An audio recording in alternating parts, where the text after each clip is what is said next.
अनंत बलवंत हनुमंतलाल बाबा भूतनाथ के चरणों में दंडवत नमन। भागवत भगवान सुखदेव भगवान व्यास भगवान के चरणों में दंडवत नमन। भक्तों के हृदय में विराजमान दीन बंधु दीनानाथ भगवान श्री बांके बिहारी लाल के चरणों में दंडवत नमन। कथा स्थल में पधारी सभी भक्तगण जो भी यहाँ पधारे हैं, कथा पांडाल में पधारे हुए सभी भक्तगणों को, माताएं बहनें भाई बंधु जो आ चुके हैं एवं जो आने वाले हैं, सभी भक्तों को मेरा जय श्री कृष्णा, जय श्री राधे राधे राधे राधे राधे। सिया राम मैया सब जग जानी, करहु प्रणाम जोर जुग पानी। सिया राम मैया सब जग जानी, करहु प्रणाम जोर जुग पानी। यहाँ पर आए जो नर नारी, सबको श्री राधे श्याम हमारी। यहाँ पर आए जो नर नारी, सबको श्री राधे श्याम हमारी। आइए कथा शुभारंभ करते हैं। जैसा कि आप सब लोग कल कथा श्रवण कर रहे थे। अच्छा एक बात बताओ, कल हम लोगों ने कथा में कौन सा उत्सव मनाया था? बताइए कौन सा उत्सव मनाया था? अच्छा एक बात बताओ, बधाई किन किन को मिली थी कल? टॉफियां, और देखो हमारे भैया ने आप लोग के लिए देसी घी का हलवा बनवाया था, तो वो बधाई के रूप में आपको हलवा भी मिला था। तो किन किन ने खाया था एक बार हाथ उठा के बताओ। सबको प्रसाद मिला था ना? तो फिर ये कैसे बोल गए कि कल लाला का जन्मोत्सव था तो सबको बधाई में हलवा मिला था? तो कल सभी ने लाला का जन्मोत्सव मनाया था। तो आज 5वें दिन की कथा में, पंचम सत्र में, भगवान को पंचम सुमन, पंचम पुष्प अर्पण करने जा रहे हैं। तब कथामृतम तप्त जीवनम कविभिर्ऋतम कल्मशाप, श्रवण मंगलम श्री मदाततम भुवि गणन्ति ते भूरिदा जना। जैसा कि भगवान की कथा मंगल प्रदान करने वाली, अमंगलों को हरने वाली, पापों का विनाश करने वाली, पुण्य प्रदान करने वाली भगवान की दिव्य गाथा है। सज्जनों देखो, भगवान का जन्म व्रज में हुआ है, वृंदावन गोकुल, कोई ज्यादा दूर नहीं, आप लोगों से मात्र 2-3 घंटे का रास्ता है वृंदावन का। तो भगवान का जन्म व्रज धाम, व्रज भूमि में हुआ है। तो व्रज धाम वृंदावन भूमि में लाला का जन्म हुआ, कन्हैया का जन्म हुआ नंद बाबा के यहाँ। ये नंद बाबा कौन है? नंद बाबा गोकुल के राजा हैं, क्योंकि पहले के समय में राजा ही होते थे, मंत्री संतरी नहीं, राजा हुआ करते थे। तो नंद बाबा भी गोकुल के राजा हैं। नंद बाबा के यहाँ सब कुछ है, धन संपत्ति वैभव, परंतु कहते हैं ना, जहाँ खाने वाले नहीं होते हैं वहाँ खाने के लिए बहुत कुछ होता है, और जहाँ खाने वाले होते हैं वहाँ खाने के लिए कुछ नहीं होता है। तो यहाँ भी वैसा ही था। नंद बाबा के यहाँ सब कुछ है, भरे पूरे भंडार हैं, परंतु कोई भी संतान नहीं है। और जब संतान नहीं तो संतान के बिना पूरा घर सूना लगता है। अब नंद बाबा के यहाँ कोई भी लाला लाली नहीं है। और एक बात आपको और बता दो, आज जो हम लोग कथा सुनेंगे ना, ये व्रज भाषा में सुनेंगे। व्रज भाषा शायद आपको समझ में आए, वैसे तो कोई ज़्यादा अलग भाषा नहीं है। जैसे आप लोग यहाँ बोलते हो ना, कहा कर रहा हुआ है, कहा धर रहा हुआ है, वही टाइप से उसी तरह की भाषा है, ज़्यादा अंतर नहीं है, मीठी मीठी भाषा है। तो सभी लोग बड़े भाव के साथ व्रज भाषा की कथा का लाभ लेंगे। तो सज्जनों, नंद बाबा व्रज के राजा हैं। नंद बाबा के गुरुदेव हैं सांडिल्य मुनि, उनका पधारना हुआ। नंद बाबा ने उनको प्रणाम करी। नंद बाबा कहने लगे, प्रभु मैं आपको प्रणाम करता हूं। गुरुदेव ने आशीर्वाद दिया, पुत्रवान भवा, लक्ष्मीवान भवा, आयुष्मान भवा, खूब गुणवान हो, लक्ष्मीवान हो, पुत्रवान हो, खूब आशीर्वाद दिया। नंद बाबा कहते, प्रभु आपने मुझे बड़े बड़े आशीर्वाद दिए। कभी तो आप कहो लक्ष्मीवान भवा, कभी आप कहो संपत्तिवान भवा, कभी आप कहो गुणवान भवा, और कभी कभी तो आप कहो पुत्रवान भवा। प्रभु आपके जितने आशीर्वाद आज तक आपने मुझे दिए हैं, सबका फल मुझे किसी न किसी रूप में मिला है। परंतु आप ये कहो ना कि पुत्रवान भवा या पुत्रवान भवा को आशीर्वाद तो मुझे आज तक मिलो ही नहीं। बोले मतलब, बोले मेरे यहाँ अभी तक कोई संतान लाला लाली कुछ नहीं हुआ है। गुरुदेव ने कहा क्यों परेशान हो, अरे संत ब्राह्मणों को खूब रबड़ी रसगुल्ला गुलाब जामुन जलेबियां खूब खिलाओ और फिर देखें लाला हो या नहीं हो।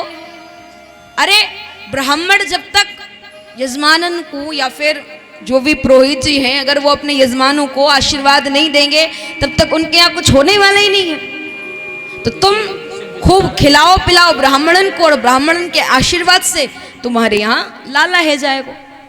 अब तो महाराज नंद बाबा कहने लगे, बोले प्रभु मैंने आपसे कब मना किया है कि आप कुछ मत खाओ, खूब खाओ, परंतु मुझे बस एक लाला है वे को आशीर्वाद दे दो। अब तो महाराज यहाँ नंद बाबा के यहाँ खूब अनुष्ठान हो रहे हैं, हवन हो रहे हैं, यज्ञ हो रहे हैं। ब्राह्मण देवता वैदिक ध्वनियों के साथ में, वैदिक मंत्रों के साथ में, वेद के मंत्रों के साथ में अनुष्ठान कर रहे हैं। अनुष्ठान हो रहा है। नंद बाबा को कहा कि आप भी भगवान का भजन करो। नंद बाबा से कहा कि आप हरि शरणम इस मंत्र का जाप करो। नंद बाबा गौशाला में बैठकर भगवान का भजन कर रहे हैं, यहाँ ब्राह्मण सभी अनुष्ठान कर रहे हैं। जय हो। और महाराज कब वसुदेव जी आए और लाली को ले गए, लालाओं को दे गए, किसी को कुछ भी पता नहीं चला। एक बात बताओ, कल हमने आपको कथा में बताया था कि वसुदेव जी आए थे नंद बाबा के यहाँ, और नंद बाबा के यहाँ जो लाली हुई थी उसको ले गए थे और लाला को दे गए थे। आप लोगों को भी शायद नहीं पता होगा, क्योंकि आप लोग कल उत्सव के समय में इतने व्यस्त थे कि आपको लग रहा था कि कब हम उत्सव मनाएं और बाकी कथा तो कल भी सुन लेंगे, परंतु हमने कल बताया था तो किसी को भी पता नहीं चला, पूरे गोकुलवासी सब सो रहे थे। अब तो महाराज नंद बाबा के यहाँ लाला आ गया है। नंद बाबा की धर्म पत्नी है यशोदा। क्या नाम है? यशोदा। जो सबको यश प्रदान करे उसका नाम होता है यशोदा। तो ऐसी वो यशोदा मैया सो रही है। नंद बाबा की दो बहनें हैं, एक बहन का नाम है नंदा और एक बहन का नाम है सुनंदा। क्या नाम है? नंदा और सुनंदा। अब आपको पता है, जब भुआ लोगों को, माने भैया की जो बहनें होती हैं, उन्हें पता चलता है कि हमारे भैया के यहाँ कोई संतान आने वाली है, बेटा या बेटी आने वाली है, तो भुआ लोग 6-6 महीने पहले से आ जाती है महाराज अपने भैयाओं के यहाँ। क्यों आ जाती हैं आपको पता है? उसका भी कारण है। इसलिए आती हैं क्योंकि भुआ लोगों को भैया लोगों से लालच होता है। क्या लालच होता है? बोले अगर जब भैया के यहाँ हम जाएंगे, काम करेंगे, तो भैया के यहाँ जब लाला या लाली होगी तो हमें भैया खूब बधाई देगा। तो आज महाराज सुनंदा बुआ भी, नंद बाबा की बहन, कन्हैया की बुआ, काफी दिन पहले से आके नंद महल में पहुंच गई। सुनंदा बुआ देख रही हैं, सुनंदा बुआ देख रही हैं कि रोज यशोदा मैया, रोज यशोदा भाभी प्रातः काल 4 बजे उठ जायो करती, परंतु आज तो इतना समय है गयो कि यशोदा मैया तो उठी नहीं है। अब तो महाराज सुनंदा बुआ अपनी भाभी यशोदा को उठाने के लिए जाती है। सुनंदा बुआ ने देखो कि यशोदा मैया की बगल में एक छोटो सो बालक लेटो हुए है। अब ये तो नहीं पता है लाला है या लाली है, परंतु इतना पता है कि एक बालक सो रहा है। सुनंदा बुआ कहने लगी, हे भगवान, लाली नहीं लाला ही हो। अब एक बात बताओ, सुनंदा बुआ ने ये क्यों कहा बेटा नहीं बेटी हो, बेटी नहीं बेटा हो, क्यों कहा बताओ? इसका भी एक कारण है। इसलिए कहा अगर लाली होगी तो सुनंदा बुआ को कम बधाई मिलेगी, और लाला होगा तो दुगनी चौगुनी बधाई मिलेगी, इसलिए लाली नहीं लाला हो। अब तो महाराज सुनंदा बुआ गई और यशोदा मैया की बगल में जो छोटा सा शिशु लेटा हुआ था उसके ऊपर से चुनरिया हटाई और छोटे से लाला की सुंदर झांकी को देखा तो बुआ देखती रही। बोले नंद के लाला की जय हो। अब तो महाराज कन्हैया की झांकी को देखकर मैया सुनंदा बुआ जोर जोर से चिल्लाए, बधाई हो बधाई हो बधाई हो। एक बार यहाँ में जितने सारे भक्त हैं सभी लोग मिलकर बोलेंगे बधाई हो बधाई हो। आवाज ही नहीं आई है, पता नहीं क्या कह रहे हो। दोपहर की नींद आ रही है, बधाई हो। ऐसा लग रहा है कोई होली गा रहा है कोई दिवाली गा रहा है। ऐसी नहीं गाना है, एक साथ एक साथ सभी लोग बोलेंगे, सभी बधाई लोग। हो। कहो महाराज कहो। अभी भी कुछ भी नहीं पता चला। एक बार सभी दोनों हाथों को उठा के सभी लोग बोलेंगे बधाई हो बधाई हो। आप लोगों से ज्यादा तो हमारे साथ में ये भैया लोग आए हुए हैं, लोग बोल देते हैं। हम लोगन के माइक लग रहे हैं महाराज, भक्तन के माइक ना लगवाए, कल लगवाएंगे। तो यहाँ सब सुनंदा बुआ सभी को बधाई देती है। गांव वाले सब लोग कहने लगे, अरे भाई सवेरे सवेरे से काई की बधाई दे रही है। सुनंदा बुआ ने कही, मैं तुम सबको बाद में बताऊंगी, पहले बताओ मेरा भैया कहाँ है। बोले वो गौशाला में बैठकर भगवान का भजन कर रहे हैं। सुनंदा बुआ गई और सुनंदा बुआ ने नंद बाबा को कहा, बोले भैया तो को बधाई हो। नंद बाबा ने कही, सवेरे सवेरे काई की बधाई देवी आ गई बहन। सुनंदा बुआ ने कही, भैया तू जाके लिए यहाँ बैठ के भजन कर रहे हो है ना, वो तो तेरे घर में आ गए हो। बोले मतलब? बोले तू बाबा बन गए और मैं बुआ बन गई। बोले नंद के लाला की जय हो। अब तो महाराज नंद बाबा यमुना जी में जाते हैं, 108 डुबकियां लगाने लगे। 50 अपनी लगाई, 50 यशोदा मैया की लगाई और 8 छोटे से लाला की। इस प्रकार 108 डुबकियां लगाई और नंद बाबा लाला का दर्शन करने जाते हैं। आज नंद बाबा की खुशियों का ठिकाना नहीं है महाराज। आज नंद बाबा को जैसे ही एक मधुमंगल नाम के सखा ने देखा कि आज नंद बाबा लाला का दर्शन करने जा रहे हैं, तो बाबा को जाते हुए देखा तो वो सखा कहता है, बोले बाबा तुम्हें नहीं पता, जब पहली बार लाला को दर्शन करे हैं तो सुंदर श्रृंगार करनो पड़े। नंद बाबा ने कही, लाला हमें तो श्रृंगार करनो आवे नहीं, तू हमारो श्रृंगार कर दे। तो मधुमंगल नाम का सखा बाबा का श्रृंगार करता है। कैसे श्रृंगार किया आपको पता है? ये मॉनिटर में आवाज बढ़ा दो, सामने दोनों में। तो यहाँ बाबा का मधुमंगल नाम के सखा ने श्रृंगार किया। एक पीला पीताम्बर पहनाया, पीली बगलबंदी पहनाई, सर पर अच्छी पगड़ी बांधी जिसे फेंट कहते हैं, फेंटा, और बाबा की आंखों में खूब मोटा मोटा काजल लगाया, बाबा की मूछों पर इत्र छिड़क दिया, बाबा को पान खिला दिया और खूब सुंदर मोटा मोटा चंदन लगा दिया और बाबा का सुंदर श्रृंगार करके बाबा को शीशा दर्पण दिखाया। बोले बाबा तू दर्पण देख और बता तू आज कैसो लग रहे हो है। नंद बाबा ने कही, लाला अपने मुख से अपनी तारीफ नहीं की जाती है, तू बता मैं कैसा लग रहा हूं। तो यहाँ बाबा कहते हैं, लाला तू बता। तो मधुमंगल कहता है, बोले बाबा आज तो तू ऐसा लग रहे हो है, ऐसा लग रहे हो है। बाबा ने कही कैसो लग रहे हो? बोले आज तो तू ऐसा लग रहे हो माने आज ही तेरो ब्याह है के आए हो, आज ही तेरो विवाह भयो, आज ही तू दुल्हा बनो हो। बाबा को इतना सुंदर श्रृंगार देख के बाबा को अब लगा कि मैं जल्दी जाऊं और लाला का दर्शन करके आऊं। अब तो महाराज नंद बाबा अपने लाला का दर्शन करने गए। एक सखा ने कही, बोले बाबा तो ही नहीं पता, जब पहली बार लाला को दर्शन करवे जामे तो सुंदर नृत्य करनो पड़े, नाचनो पड़े। नंद बाबा ने कही, भैया बुढ़ापा आ गयो परंतु मैंने आज तक नृत्य ना करो, नाचो ना है, तो मोए तो नाचो आवे ना है। मधुमंगल नाम का सखा कहता है, बोले बाबा अगर नाचना नहीं आता है तो मैं सिखा दूंगा। बाबा ने कहा सिखाओ। तो नंद बाबा को मधुमंगल नाम का सखा नृत्य करना सिखाता है। तो सखा कहता है, बोले बाबा एक हाथ अपने सर पे रखो। नंद बाबा ने एक हाथ अपने सर पे रख लिया। बोले दूसरा हाथ अपनी कमर पे रखो। बाबा ने दूसरा हाथ अपनी कमर पे रख लिया। अब सखा कहे, बोले बाबा एक हाथ सर पे और एक हाथ कमर पे रख लिया। बोले हाँ। बोले बाबा अब शुरू हो जा, लगा ठुमका।